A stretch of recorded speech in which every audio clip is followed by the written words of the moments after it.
വീണ ചേച്ചി എവിടെ? വീണ ചേച്ചിയുടെ മേക്കപ്പ് അല്ലാത്തതുകൊണ്ട് ചിലപ്പോൾ മേക്കപ്പ് ഒലിച്ചു പോകാൻ സാധ്യതയുണ്ട്. ബ്ലഷിംഗ് ഡോൺ ബൈ വീണ എന്ന് പറയുമ്പോൾ ഞാൻ ഒരിക്കലും വീണ ചേച്ചിയെ ഒരു മേക്കപ്പ് ആർട്ടിസ്റ്റ് ആയിട്ടല്ല കണ്ടിട്ടുള്ളത്. എൻ്റെ സ്വന്തം സിസ്റ്റർ ആയിട്ടാണ്. ചേച്ചി എന്നെ അങ്ങനെയാണ് കാണുന്നതെന്ന് തോന്നുന്നു. എന്നെ മാത്രമല്ല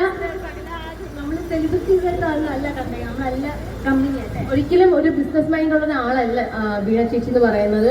ഞാൻ സത്യം പറഞ്ഞാൽ എനിക്ക് തോന്നുന്നു ഒരു 3-4 വർഷമായിട്ടുള്ള പരിചയമാണെന്ന് തോന്നുന്നു. ആതിര വഴിയാണ് പരിചയപ്പെട്ടത് അല്ലേ?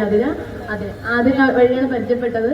എനിക്കൊന്ന് ട്രിവാൻഡ്രത്തെ ഏറ്റവും ബെസ്റ്റ് മേക്കപ്പ് ആർട്ടിസ്റ്റ് എനിക്ക് തോന്നിയിട്ടുള്ളത് അത് വീണ ചേച്ചിയാണ്. കാരണം ഞാൻ സെൽഫ് മേക്കപ്പ് ആണ് ചെയ്യാറുള്ളത്, എനിക്കതാണ് ഇഷ്ടം. പക്ഷേ എനിക്ക് ഏറ്റവും കൂടുതൽ മേക്കപ്പ് ചെയ്യുന്നത് ഏറ്റവും ഇഷ്ടം ചേച്ചിയുടെയാണ് കേട്ടോ, സത്യം. കാരണം ഞാൻ തലേ ദിവസമൊക്കെ ഞാൻ പാതിരാത്രിയൊക്കെയാണ് വിളിച്ച് പറയുന്നത്, ചേച്ചി പിറ്റേ ദിവസം എനിക്ക് ഇനാഗ്രേഷൻ ഉണ്ട്, അല്ലെങ്കിൽ പ്രോഗ്രാം ഉണ്ട്, ഒരു ഫംഗ്ഷൻ ഉണ്ട്, ഞാൻ വന്നോട്ടെ.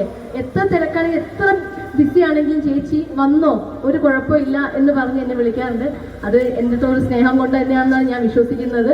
അപ്പം എന്തായാലും ചേച്ചിയുടെ ബ്ലഷ് ഡോൺ ബൈ വീണ എന്ന് പറഞ്ഞ യൂണിസെക്സിന്റെ സലൂൺ തുടങ്ങാൻ പോകുന്ന ഒരു മേക്കപ്പ് സ്റ്റുഡിയോയും കൂടി.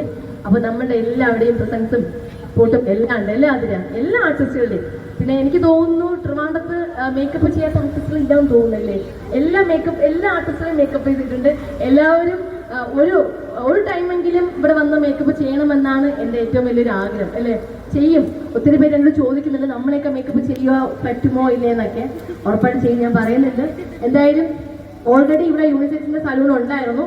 അപ്പൊ ഒന്നും കൂടെ നോർമൽ ലേഡീസിന്റെ സലൂൺ ആയിരുന്നു. അപ്പൊ അതൊരു യൂണിസെക്സിന്റെ സലൂൺ